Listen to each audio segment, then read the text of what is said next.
Quand vous réalisez que vous vous êtes marié avec la mauvaise sœur jumelle. Je pensais que nous étions heureux, que nous étions amoureux. Je suis marié à ma femme depuis 6 ans.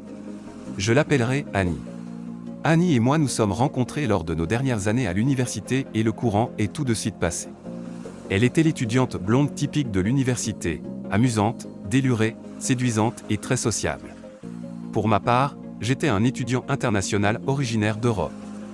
J'avais été habitué à des femmes ternes et introverties toute ma vie, et je me suis senti très chanceux de la rencontrer et, par coïncidence, de l'épouser après l'obtention de mon diplôme. Nous avons déménagé à Miami, car elle souhaitait vivre près de la côte et désirait une maison là-bas. J'ai cédé à sa demande. Annie est devenue femme au foyer à sa demande et cela ne me dérangeait pas du tout. En tant qu'avocat, je gagnais plus que suffisamment pour subvenir aux besoins de la famille par moi-même. J'accordais à Annie tout ce qu'elle voulait, et ce dans la quantité qui lui plaisait. Nous avons eu 2 enfants pendant nos 6 années de mariage et, malgré ma vie de travail, j'ai largement contribué à leur éducation. Elle avait une vie sociale plus animée que la mienne, mais cela ne me dérangeait pas. En somme, tout allait bien. Tout était en ordre. C'est ce que je pensais. Les choses ont commencé à changer lorsque ma femme est devenue obsédée par son téléphone. Annie avait l'habitude d'utiliser fréquemment son téléphone, ce qui était normal. Je pense qu'elle avait également une vie active sur les réseaux sociaux, postant des vidéos et toutes sortes de contenus, mais cela a commencé à dépasser les limites. Elle pouvait rester assise dans un coin pendant des heures, scotchée sur son téléphone, envoyant des messages. Je savais qu'elle envoyait des textos car je l'avais aperçue une fois. Je ne savais pas à qui elle envoyait ces messages, mais ce dont j'étais certain, c'est qu'il s'agissait toujours de la même personne. Au départ, je ne voulais pas trop y penser, mais elle a commencé à se comporter de manière suspecte. Elle quittait la pièce dès qu'elle désirait passer des appels et avait mis un mot de passe sur tous ses appareils. De plus, elle posait toujours son téléphone face vers le bas lorsqu'elle le rechargeait. Lorsque j'ai commis l'erreur de la confronter à ce propos, elle s'est emportée contre moi. Elle m'accusait d'empiéter sur sa vie privée, de vouloir la contrôler et de critiquer tout ce qu'elle faisait. Je me suis excusé et j'ai décidé de la laisser tranquille. Mon soupçon était toujours présent, mais je n'avais personne à qui en parler. Avec le temps, mon inquiétude ne faisait qu'augmenter. J'ai entendu des histoires liées à ce qui se passait et je souhaitais que je me sois trompé. Quelques jours plus tard, la sœur d'Annie est venue nous rendre visite. Je vais l'appeler Marie. Annie et Marie étaient des jumelles non identiques, mais partageaient des traits similaires qui permettaient de voir clairement qu'elles étaient sœurs. Bien qu'elles soient jumelles, elles étaient très différentes et parfois, je me demande si ma vie aurait été meilleure si j'avais rencontré Marie en premier. Marie était calme et mature, elle était aussi belle que sa sœur et elle était tout ce qu'Annie n'était pas. Elle n'avait pas de petite amie, du moins à ma connaissance, et se concentrait sur sa carrière. Elle était en train de développer une marque de soins pour la peau. C'est en raison de sa compréhension que j'ai envisagé de discuter du comportement de sa sœur avec elle. Pourtant, je me suis retenu quand j'ai pris conscience que, malgré tout, Marie et Annie étaient sœurs. Il y avait donc un risque élevé que cela aggrave la situation pour moi. Cependant, je n'ai pas eu besoin de réfléchir davantage. Finalement, c'est Marie qui m'a appelé pour parler de sa sœur. Nous étions tous assis à la table de la salle à manger, en train de boire du vin et de manger de la pizza tout en jouant à un jeu de société. C'est alors qu'Annie a reçu une notification pour un message. À partir de ce moment-là, elle est devenue distraite. Marie l'a régulièrement ramenée au jeu. Annie a ensuite reçu un appel et s'est immédiatement levée pour y répondre. J'ai bien remarqué que le comportement d'Annie perturbait Marie. En effet, quelques minutes plus tard, alors que ma femme n'était toujours pas revenue, Marie est allée la rejoindre. Elle m'a laissé seule jusqu'à son retour. À son retour, la première chose que Marie a demandé était « Annie a-t-elle toujours agi ainsi? Est-elle toujours au téléphone et a-t-elle toujours ce comportement distrait et suspect ?» C'était l'ouverture que j'attendais et c'est à ce moment-là que j'ai tout raconté à Marie. Elle ne m'a pas jugé et m'a dit que je devrais mener une enquête. Elle m'a même affirmé que quels que soient les faits, je devrais comprendre qu'Annie a toujours été déraisonnable et immature, et que je devrais toujours être la personne la plus indulgente. J'ai compris ce que Marie voulait dire. Si je découvrais que ma femme me trompait, je devrais être capable de pardonner. Je savais que Marie avait essayé de parler à Annie et je savais aussi que ma femme n'avait pas écouté. C'est probablement pour cette raison que Marie m'a dit qu'elle passerait plus souvent pour voir les enfants, et j'en étais reconnaissant. Cela a été stressant de gérer tout cela seul ces derniers temps. J'ai continué à vivre dans le doute pendant des semaines jusqu'à ce qu'une nuit, la chance m'ait souri. Annie, après être rentrée d'une soirée avec ses amis, était très ivre et à moitié endormie en rentrant à la maison. Elle s'est laissée tomber sur le lit. En faisant cela, son sac est tombé par terre et lorsque je suis allé le ramasser, son téléphone a glissé. J'ai remarqué qu'il était déverrouillé. C'était ma chance et vous pouvez être sûr que j'ai saisi cette opportunité. J'ai fouillé son téléphone et ce que j'ai trouvé m'a anéanti. Annie était une trompeuse, certes, mais elle faisait également de moi un idiot.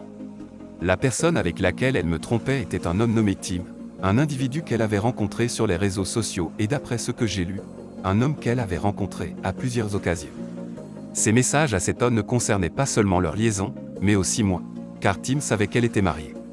Ma femme se moquait de moi auprès de son amant, me nommant de toutes sortes de manières, riant de mes insécurités et de mes secrets les plus intimes que j'avais partagés avec elle. Annie m'a traité d'idiot, a ridiculisé mon amour pour elle et m'a utilisé. J'ai lu chacun de leurs messages et j'ai également écouté les notes vocales. Une fois fini, je les ai envoyés à mon téléphone, j'ai laissé tomber le leur et je suis allé m'asseoir sur le canapé, dans le noir, en pleurs. Je n'ai jamais imaginé que je ressentirais une douleur aussi intense. Je me sentais vulnérable, nu et utilisé. Qu'est-ce qui a bien pu causer cela? Je lui donnais tout ce dont elle avait besoin, je la traitais comme une reine, je faisais tout ce qu'elle demandait et faisais des compromis pour qu'elle soit à l'aise. Je l'aimais à la folie et elle m'a fait ça. Je ne savais pas quand j'ai pris le téléphone et appelé Marie. C'était une bonne chose qu'Annie était complètement ivre, sinon elle aurait entendu mes sanglots et mes mots. Marie n'a pas dit grand-chose, elle m'a écouté et m'a consolé, me disant que tout irait bien. Après 1 heure, j'ai décidé que je me sentais mieux. J'ai pris une douche et me suis endormi sur le canapé. Le lendemain matin, lorsqu'Annie m'a demandé pourquoi elle ne m'avait pas trouvé à ses côtés au réveil, je lui ai répondu que je n'avais pas voulu la déranger. Puis, dans l'après-midi, lorsqu'elle est partie pour le centre commercial, j'ai emmené les enfants voir Marie. Pendant qu'ils jouaient avec son chien, Marie et moi avons discuté et je lui ai montré les messages qu'elle avait transférés sur mon téléphone. Marie a été choquée et si gênée qu'elle a commencé à pleurer. Elle m'a dit à quel point elle était désolée que tout cela se passe et j'ai commencé à lui dire que ce n'était pas de sa faute. Elle a commencé à dire que c'était peut-être une erreur. Je n'ai pas exactement pris Annie la main dans le sac. Je savais qu'elle était vraiment soucieuse pour sa sœur si jamais je venais à divorcer d'elle. Elle savait comment je traitais Annie et comment cette dernière était sur le point de tout perdre. J'ai demandé à Marie de m'aider à m'occuper des enfants de temps à autre et j'ai également indiqué que je chercherais des preuves. J'ai également fait promettre à Marie qu'elle ne dirait rien à Annie. C'est exactement ce que j'ai fait. J'attendais qu'Annie dépose son téléphone, puis je le connectais au mien pour recevoir tous ses messages. Un jour, elle m'a dit qu'elle passerait 3 jours en banlieue avec ses amis. J'ai acquiescé. À ce stade, j'avais déjà perdu tout sentiment pour Annie. Elle était une mauvaise épouse et une mère indigne qui n'était jamais présente pour nos enfants. Je savais que l'histoire des amis n'était qu'un mensonge. Elle allait rencontrer cet homme, Tim. J'avais demandé à Marie à l'avance de m'aider à entrer en contact avec l'épouse de cet homme, après qu'elle ait mentionné avoir vu son profil sur Facebook. J'ai envoyé un message à cette femme et nous nous sommes rencontrés ce jour-là. Je lui ai tout expliqué et montré. Elle a affirmé qu'elle soupçonnait déjà cela mais qu'elle ne disposait d'aucune preuve. Elle a ajouté que Tim lui avait dit qu'il devait voyager pour affaires et qu'il serait de retour après 3 jours. Ironiquement, après 2 jours d'attente, la veille du retour prévu d'Annie, nous avons découvert où se trouvaient Annie et Tim. Et j'ai déposé les enfants chez la mère de Marie, puis, en compagnie de Marie et de la femme de Tim, j'ai pris la voiture en direction de l'hôtel où se trouvait ma femme et ce traître. Une fois sur place, soudoyer le réceptionniste n'a pas été très difficile. Après lui avoir expliqué notre calvaire, il nous a remis la clé de la chambre. Nous nous sommes tous rendus à la porte de la chambre, Marie tremblante, la femme de Tim au bord des larmes et moi, ne ressentant que du dégoût et une colère bouillonnante. Nous les avons surpris en pleine action. Mon téléphone prêt à l'emploi, j'ai pris des photos avant qu'il n'ait le temps de se couvrir.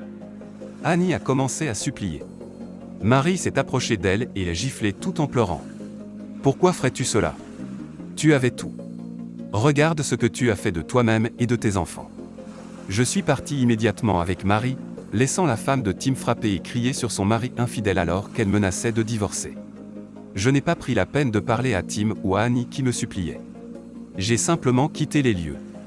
Nous avons roulé en silence jusqu'à ce que j'arrive à ma maison. C'est alors que, pour la dernière fois, j'ai laissé sortir toutes mes émotions. criant et pleurant de douleur pendant que Marie tentait de me calmer. Une fois apaisée sous le regard bienveillant de Marie, j'ai envoyé les photos et les discussions à sa mère ainsi qu'au contact des membres de la famille que je connaissais. Je les ai également publiés sur le fil d'actualité de toutes ces pages de médias sociaux. Marie s'est excusée comme si tout cela était de sa faute. Cette innocente femme pleurait pour sa sœur égarée. Je n'ai pas quitté la maison, même lorsque Marie est partie chercher les enfants. Annie n'est pas non plus rentrée, il y avait de nombreux messages de sa famille sur mon téléphone, que j'ai ignorés. Cette nuit-là, Marie et moi avons dormi ensemble.